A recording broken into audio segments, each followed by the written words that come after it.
A técnica macedônica, que eu vou abordar também, que é a técnica da monja Rebeca, ela prevê um lado em direção ao ocre avermelhado, que é o lado mais carnal, e um lado em direção ao verde. Então a paleta é diferente, você faz um decrescendo, né, da cor do proplasma, você vai crescer ela em direção ao ocre vermelho e crescê-la em direção ao verde do outro lado.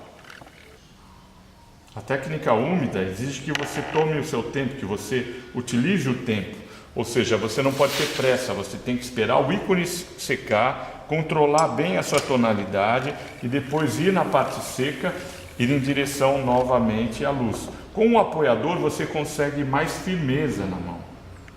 Então assim a gente vai crescendo em direção à luz, observando sempre o ícone, que é o ícone que está sendo copiado. Você pode partir de uma impressão de ícone, né? De uma foto, de um bom ícone, ou do ícone verdadeiro que está sendo copiado. E aí você faz um crescendo em direção à luz.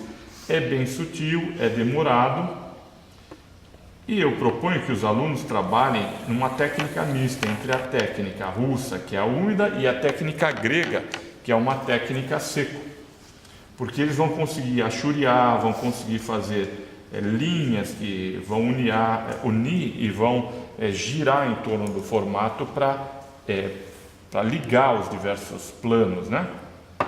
Então, assim a gente faz um crescendo na técnica russa, no úmido. Grosso modo é o que dá para fazer rapidamente para mostrar para vocês a lógica de trabalhar no úmido. No úmido você não tem muito poder de cobertura, e para quem é novato na pintura é um pouco difícil entender o que é poder de cobertura e o que é transparência.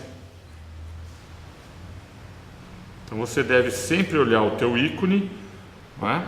Olhar bastante, porque a gente está copiando o ícone. Isso não é uma criação.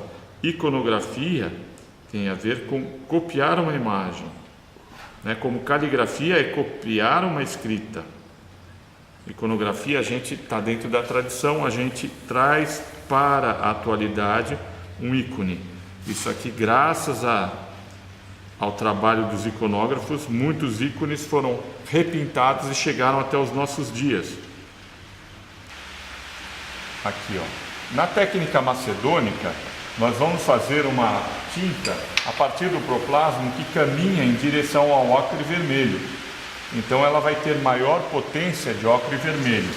E eu vou marcar dentro do meu estudo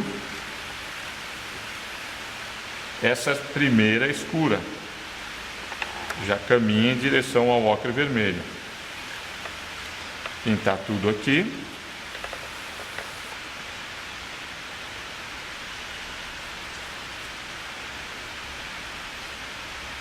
Então o iconógrafo é alguém que traz essas imagens novamente para os nossos dias.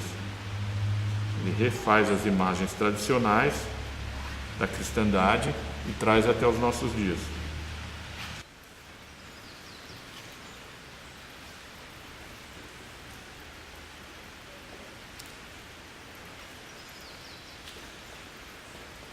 É preciso ter muito controle na parte da fluidez, do poder de cobertura e transparência. A lógica é o seguinte: você tem mais pigmento, então você tem maior poder de cobertura. Se você tiver mais aglutinante em relação ao pigmento, maior transparência.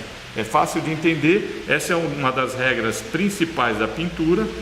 Ou seja, se eu quero fazer algo transparente, eu vou colocar mais aglutinante, têmpera do ovo. Se eu quero fazer algo com maior poder de cobertura, eu coloco mais pigmento.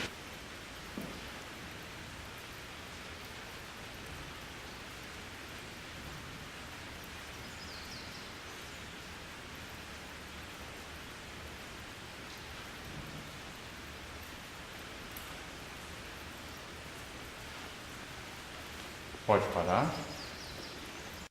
Lembrando que alguns pigmentos têm, por sua característica mesmo química, maior poder de cobertura. Eles são mais colorantes ou têm maior cobertura, e outros são mais transparentes. Se você comparar o branco de zinco com o branco de titânio, por exemplo, você vai ver que o branco de zinco é muito mais transparente do que o titânio. O titânio, portanto, tem mais poder colorante e mais poder de cobertura do que o branco de zinco. Eu vou usar então essa minha primeira tinta escura para fazer algumas linhas de tonalidades mais em direção ao ocre vermelho. É a parte carnal, vai em direção ao ocre vermelho, segundo a escola macedônica. Para esse tipo de trabalho, um pincel lineador pode ser muito bom. O lineador, como ele tem a cerda muito longa, ele corrige qualquer hesitação que haja na mão. Então ele é bom para você puxar linhas assim, dessa forma. Ele ajuda na puxada da linha, porque ele mantém a cerda de uma forma, ele auxilia o pintor a pintar, mantendo a linha uniforme, né? Então, nas sobrancelhas, por exemplo, nós temos um tom mais vermelho de fundo, depois um tom dentro do tom mais escuro, um tom de terra. Existe uma sutileza de linha dentro da linha, de tom dentro do tom, também na parte da pálpebra, nos olhos, na boca, isso segundo a escola macedônica. No momento de fazer os olhos, aquele treinamento das linhas do iconógrafo é muito importante, porque você vai apoiar mais, ter a linha mais grossa e retirar, e ter a linha mais fina. Então, o treinamento do iconógrafo é feito para isso, para ele ter segurança na hora de fazer o olho. A cada linha que ele vai fazer, ele vai ter mais precisão, certo?